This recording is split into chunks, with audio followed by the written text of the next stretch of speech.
اب متقین کی کچھ صفات بتا دی گئی ہیں کہ متقین کون ہیں. الذین، وہ لوگ، یؤمنون، جو ایمان لاتے ہیں، جو ایمان رکھتے ہیں. ایمان کیا ہوتا ہے؟ مان لینا، دل سے، زبان سے اور عمل سے. کسی چیز کو ماننا دل سے، زبان سے اور عمل سے.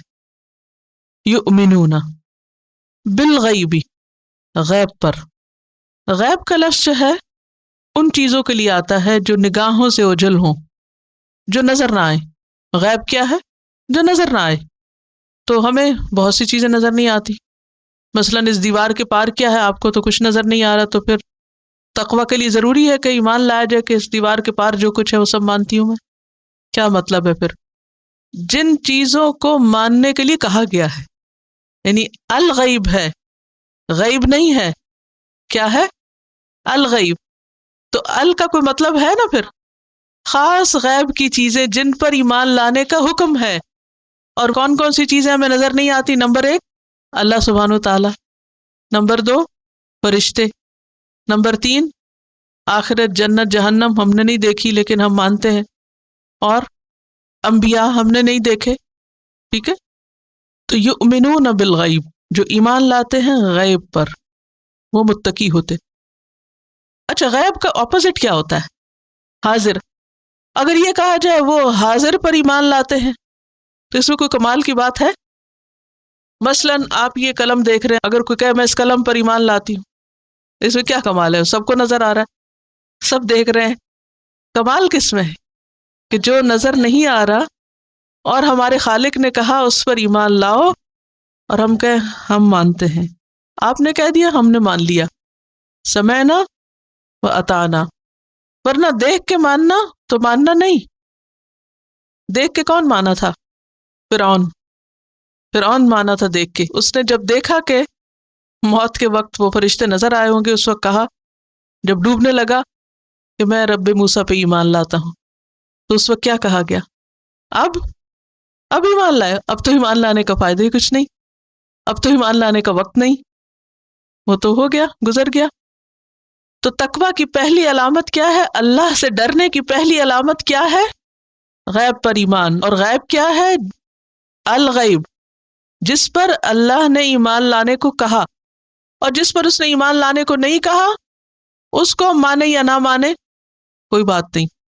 مثلاً اگر آپ نے کوئی چیز اپنی آنکھوں سے نہیں دیکھی اور کوئی آپ کو بتاتا ہے، مثلا کوئی آپ کو بتاتا ہے کہ جناب سمندر کی تہہ میں فلاں اور فلاں جانور پایا جاتا ہے، آپ کہیں میں نہیں مانتا، تو آپ کے کوئی ایمان میں خلل ہو جائے گا. کیوں خلل نہیں ہو؟ کیونکہ اللہ نے آپ کو نہیں کہا کہ آپ ضرور مانے کہ سمندر کی تہہ میں کوئی جانور ہیں یا نہیں. آپ نے پڑھا ہوگا کہ آگ کے اندر بھی لائف ہے. اب آپ کہ میں نہیں مانتی تو بے شک نہ مانے، کوئی فرق نہیں پڑتا، ایمان میں کوئی خلل نہیں آتا. تو ایمان بالغیب کا مطلب کیا ہے؟ ان حقیقتوں کو ماننا جن کو ماننے کے لیے کہا گیا ہے. دل سے بھی یقین، زبان سے اقرار. کیا کہنا چاہیے؟ آمنت باللہ، کہ میں اللہ پر ایمان لائے، وملائکتی، اور اس کے فرشتوں پر، وکتبی، اور اس کی کتابوں پر، ورسلی، اور اس کے رسولوں پر، والیوم الآخری، اور آخرت کے دن پر، والقدر خیرہ وشرہ، اچھی بری تقدیر پر، من اللہ تعالیٰ کہ وہ اللہ کی طرف سے ہے، والبعث بعد الموت، اور موت کے بعد دوبارہ جی اٹھنے پر، اور عمل سے اس کی تصدیق. متقین کی دوسری صفت وَيُقِيمُونَ الصَّلَاةَ، اور وہ نماز قائم کرتے ہیں. یقیمون، اقام یقیم، اقامت. اقامت کا مطلب ہوتا ہے سیدھا کرنا. عربی زبان میں جب لکڑی کو بالکل اسٹریٹ کر دیا جاتا ہے، کاٹ کے چھیل کے اس کو اسموتھ کر دیا جاتا ہے، تو اس کے لیے لفظ ہوتا ہے اقام العود کہتے ہیں، یعنی کہ لکڑی کو سیدھا کر دیا. تو کسی بھی چیز کو جب سیدھا کر دیا جائے، ٹھیک ٹھاک کر دیا جائے، تو اسے کہتے ہیں اقامت. بازار میں جب خوب رونق ہو جاتی ہے تو عربی میں کہتے ہیں اقام السوق، کہ بازار سیدھا ہو گیا، یعنی کام چل پڑا، شروع ہو گیا، بازار گرم ہو گیا. تو یقیمون کا مطلب ہے وہ قائم کرتے ہیں. قائم کرنے کا مطلب یہ نہیں کہ کوئی نماز لیٹی ہوئی تھی تو اس کو اٹھا کے سیدھا کھڑا کر دیا ہے. اس کا مطلب یہ ہے کہ نماز کے لیے جو شرائط ہیں، ارکان ہیں، ان کو پورا کرتے ہیں. نماز قائم کرنے کا مطلب کیا ہے؟ نماز کو ان کی شرائط اور ارکان کے ساتھ ادا کرتے ہیں. وہ کیا ہے؟ نماز کی شرائط کیا ہے؟ ارکان کیا ہے؟ سب سے پہلے تو وقت کی پابندی اور قبلہ کی طرف رخ کرنا اور طہارت، نیت. اگر نیت کے بغیر آپ سب کر رہے ہیں تو اس کا فائدہ نہیں. اور طریقہ درست ہونا، جس طریقے سے آپ صلی اللہ علیہ وسلم نے اس کو پڑھا ہے اسی طرح پڑھنا. ایک مرتبہ نبی صلی اللہ علیہ وسلم مسجد میں تھے تو ایک شخص نماز پڑھ کے جلدی سے تو آپ کے پاس آیا اور اس نے آ کے آپ کو سلام کیا. تو آپ نے فرمایا ارجع فصلی فإنک لم تصلی، جاؤ نماز پڑھو اس لیے کہ تم نے نماز پڑھی نہیں. وہ دوبارہ گیا اور اسی طرح جلدی جلدی کر کے واپس آ گیا، آ کے سلام کیا. آپ نے فرمایا ارجع فصلی فإنک لم تصلی، جاؤ نماز پڑھو تم نے نماز نہیں پڑھی. پھر وہ پڑھا کے آ گیا. آپ نے پھر فرمایا ارجع فإنک لم تصلی، تم نے نماز نہیں پڑھی. اس نے پھر کہا کہ آپ مجھے بتا دیجیے کہ کیسے پڑھنی. تو پھر آپ نے اس کو طریقہ بتایا کہ کس طرح جب تم کھڑے ہو تو سیدھے کھڑے ہو اور اس طرح قرات کرو، اور پھر جب رکوع کرو تو اطمینان سے رکوع کرو، جب رکوع کے بعد کھڑے ہو تو اطمینان سے کھڑے ہو، اور جب سجدے میں جاؤ تو ٹک کے سجدہ کرو، پھر اٹھ کے بیٹھو اطمینان سے بیٹھو، پھر دوبارہ اطمینان سے. تو یہ جو اطمینان سے نماز پڑھنا ہے جس کو تعدیل بھی کہتے ہیں، یہ کیا ہے؟ نماز کا رکن ہے. اس شخص نے قیام بھی کیا تھا، رکوع بھی کیا تھا، سجدہ بھی کیا تھا، وہ سب کچھ پڑھا تھا جو پڑھنا چاہیے تھا، لیکن اس کے باوجود کیا کہا گیا؟ تم نے پڑھا ہی کچھ نہیں، تمہاری نماز نہیں ہوئی. ہم میں سے بہت سے لوگ نماز پڑھتے ہیں لیکن کیسے پڑھتے ہیں؟ رکوع میں جاتے ہی ہیں، ابھی ٹکتے نہیں تو کھڑے بھی ہو جاتے ہیں، اور ابھی کھڑے ہوتے نہیں کہ آدھے سے ہی نیچے چلے جاتے ہیں، اور ابھی سر لگتا ہی ہے کہ اٹھ کے بھی بیٹھ جاتے ہیں، اور ابھی بیٹھتے ہی ہیں کہ پھر ہلتے ہوئے واپس پلٹ جاتے ہیں. یہ چیز نماز کے ادب کے خلاف ہے. ہم سب کو یقیمون الصلاۃ میں اگر ایک بات یاد رہ جائے، اور وہ کیا ہے؟ اطمینان، سکون سے نماز پڑھنا. ایک کتاب ہے نماز نبی، کیسٹس بھی اس کی موجود ہیں. اگر آپ یقیمون الصلاۃ کے اوپر عمل کرنا چاہیں تو وہ بہت فائدہ مند کتاب ہے آپ کے لیے. وَيُقِيمُونَ الصَّلَاةَ، اور وہ نماز قائم کرتے. صلاۃ کا لفظی معنی ہوتا ہے دعا، اور اس میں الصلاۃ میں فرض اور نفل سب آتا ہے. یہ صلاۃ کا مطلب دعا ہوتا ہے، الصلاۃ کا مطلب دعا نہیں ہے. الصلاۃ کا مطلب خاص طریقے پر ادا کی ہوئی صلاۃ. کیونکہ بعض لوگوں نے اس کا معنی کیا لیا، جی صلاۃ کا مطلب ہے دعا کرنا، بیٹھے بیٹھے جہاں دل چاہے دعا کر لو، بس ہو گئی نماز. تو یہ نہیں ہے مراد الصلاۃ سے. الصلاۃ سے کیا مراد ہے؟ خاص طریقے پر اللہ کی عبادت کرنا، جو نبی صلی اللہ علیہ وسلم نے ہمیں کر کے بتائی. وَيُقِيمُونَ الصَّلَاةَ، جو اللہ سے ڈرتے ہیں ان کے عمل میں کیا ہوتا ہے؟ وہ نماز کی پابندی کرتے ہیں، وہ صحیح طریقے سے پڑھتے ہیں، خشوع خضوع سے پڑھتے ہیں. وَمِمَّا رَزَقْنَاهُمْ يُنْفِقُونَ، وَمِمَّا، اور اس میں سے جو رزقناہم، رزق دیا ہم نے ان کو. رزق ہر نفع مند چیز کو کہتے ہیں. رزق کیا ہے؟ ہر فائدہ مند چیز.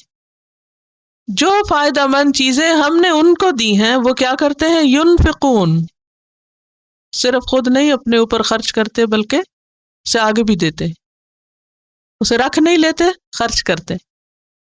ینفقون، انفاق سے. ینفقون کا لفظ جو ہے نون فے قاف سے ہے. انفق ینفق انفاق. نفق کہتے ہیں سوراخ کو، انفاق کہتے ہیں سوراخ کرنا. تو ينفقون یعنی جو ہم نے ان کو دیا ہے اس کو وہ آگے بھی دیتے ہیں، خرچ کرتے ہیں. اور خرچ کرنے میں مال بھی ہے اور دیگر چیزیں بھی. اگر یہاں صرف مال بھی مراد لیا جائے تو اس سے مراد زکوٰۃ، صدقات، سب چیزیں اور نفقات. 3 لفظ لکھ لیں گے، زکوٰۃ، صدقات، نفقات. یہ آپ دیکھیں 3 لفظ، زکوٰۃ واجبہ، صدقات مستحبہ اور نفقات لازمہ، یہ ينفقون میں آتا ہے. زکوٰۃ واجبہ کا کیا مطلب ہے؟ فرض کی ادائیگی. اگر کسی کے پاس 1 سال تک اتنا مال ہو جس پہ زکوٰۃ آتی ہو تو وہ 2.5% کے اعتبار سے اس کو سال کے آخر میں اپنے مال میں سے لازمی نکالے گا. دیٹ از زکوٰۃ. اور صدقات مستحبہ کا کیا مطلب ہے؟ اپنے پسند، شوق، خوشی سے فی سبیل اللہ جب جتنا چاہے دے. اور نفقات لازمہ کیا ہے؟ کہ جہاں اللہ نے خرچ کرنا لازم کر دیا وہاں خرچ کرے. جیسے بیوی بچوں کا نان نفقہ لازم ہے، یہ بھی دین کا حصہ ہے، تو اس کو بھی خرچ کرتے ہیں. ٹھیک ہے. زکوٰۃ واجبہ، صدقات مستحبہ یعنی اپنی محبت سے، پسند سے، اور نفقات لازمہ، لازمی خرچ کرنا جہاں ضروری ہے. خواہ وہ زکوٰۃ نہیں، وہ صدقہ نہیں، وہ کیا ہے؟ ذمہ ہے آپ کے، آپ کو یو ہیو ٹو ڈو. لیکن یاد رکھیے کہ انفاق کی شرائط ہیں. نمبر 1 اسراف نہ ہو. اسراف کیا ہے؟ ضرورت سے زائد نہ ہو خرچ کرنا. نمبر 2 بخل نہ ہو.